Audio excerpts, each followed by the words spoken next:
What's up, you guys? It's Alex here. Have you guys ever wondered what the average net worths were across America? In today's video, I'm going to be showing you guys how the number changes throughout the years of everybody's life with the average numbers, the top 50 percentile, and the top 10%. So, if you're ever wondering what it takes to be in that category, I'm gonna have it laid out for you right here. But wait, now before we get started, I'd like to ask you to go ahead and please smash that like button for the YouTube algorithm.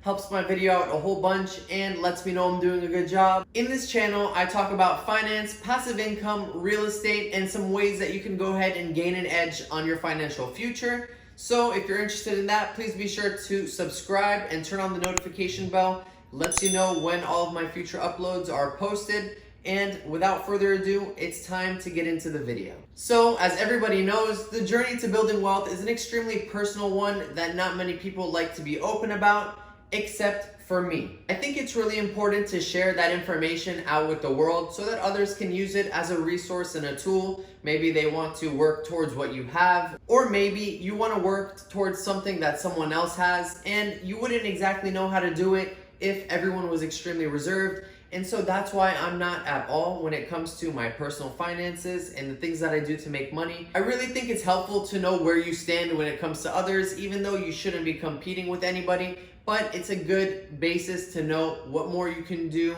and gives you ideas to expanding all the different ways that you can make money. I find it really helpful when everyone's open and transparent about this topic so that you can go ahead and learn as much as you possibly can, retain that information, apply what you like, and leave what you don't. Now, before you think to yourself, oh, Alex doesn't know what he's saying. You shouldn't be comparing yourself to others. You're right, you should never. But this video was made just so you can take a look at what the numbers are. And if you wanted to compete with the herd, more power to you. Now, this leads me to say, my research comes from the household wealth data from the Federal Reserve and a few other finance articles just to make sure that the information is not biased. So let's begin. It's extremely important to understand the difference between net worth and income. Understanding that a high income does not always equal a high net worth. Say you made $200,000 a year, which is only 7% of US households, but you bought 200,000 $1 coffees every single year. Your net worth wouldn't actually be growing in this case. Now, if you were doing this, you'd have a lot more to worry about than just your 200,000 coffees that you buy,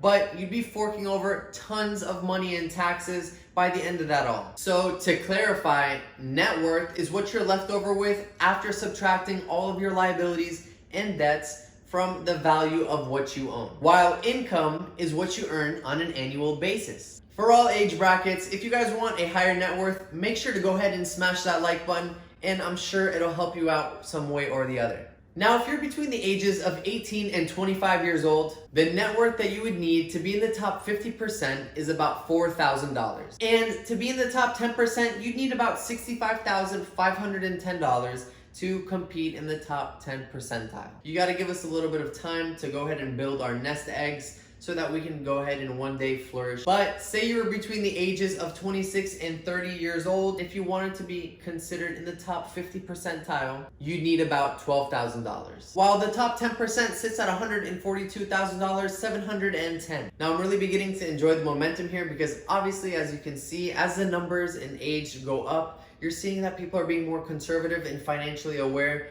causing people to save more and in return have a larger net worth. Now let's bump it up a notch and say you were between the ages of 31 and 35 years old, with 50% having about a total of $30,400 and the top 10% having a total net worth of at least $259,780. Wow, wow, wow. These numbers are just beginning to multiply as the years go on, and it's great. Following that, we have those aged between the years of 36 and 40 years old, with the top 50% showing an average of $47,700 and the top 10% flaunting a whopping $464,100 in total net worth. I'm not sure if you guys are noticing here, but as people get older and the gap gets larger, so do the numbers, and it's extremely interesting to see. For those between the ages of 41 and 45 years old, with the top 50% having about $85,600 and the top 10% showing an average net worth of $721,800. If you guys have made it this far, thank you. We are almost done. Now to the next one. The next group falls between the ages of 46 to 50 years old, with the top 50% having about $131,590 in average net worth. And to be in the top 10% of these years, you'll need about an average net worth of $1,173,100 to sit in the top 10 percentile. Now, isn't that a big jump? Guys, check this out. If you're between the ages of 56 and 60 years old, the top 50% held $188,250 to top 10 almost having double from the last age bracket at about $2,456,300. To the next age bracket, between the ages of 61 and 65 years old. Top 50% is showing a net worth of about $209,700, while the top 10% seem to be going down just a little bit from the previous bracket, a little bit shy of $2 million, leaving $1,957,700. Looks like the older you get, the smaller the numbers begin to get, and you start going into your savings and your investment money, which makes a whole bunch of sense because you gotta live off something somehow. But seniors aged between the years of 66 to 70 years old, the top 50% still showing signs of increases at $218,500, while the top 10% is slowly decreasing to $1,712,000. Now, this brings me to the next question. What if you're between the ages of 71 and 75 years old? You ever thought about how much money someone would have at that time after all those years of being able to save, invest, and do the financially smart things? How much do you think you'd need? All these target net worths are back on the rise for every single percentile, with the top 50% holding an average of about $255,900 and top 10% boasting about $2,118,600. Well, I can't leave out the last group. Let's say you have fantastic genetics and you make it all the way up to the 99-year mark.